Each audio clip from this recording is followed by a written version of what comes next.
Okay, so guys, in this video, we're gonna talk about how you can schedule messages in Instagram. If you wanna do this, then what you have to do first is you have to go to App Store and first you have to update your Instagram app if it is not updated, because this is the new feature of Instagram app. So go to App Store, go to Instagram, and if in case of this open button, you are having this update button, then click on update and update your app, because this feature is on the latest app of the Instagram. So when you update your app, you can just open your app, then open the chat of the person you want to send a message to. Then you can just type your message, like I will type my message hi.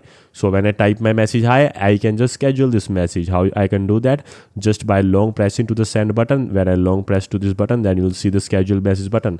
Then what you have to do is you can just schedule it anytime you want. So right now I am scheduling it to 12 Feb 7 p.m. or you can just do something like 12 a.m. if you want to send message to someone for their happy birthday or something. Then you can just schedule it like this. When you do that, then click on send. When you click on send, this message will be scheduled. As you can see right now in my bottom corner, I can see that a scheduled message there. When I click on schedule messages, then you'll see the February 12th at 12 a.m. the message will be sent hi. As you can see, this is how you can schedule message in Instagram, guys. This is very easy. You just have to upgrade your app if it's not working.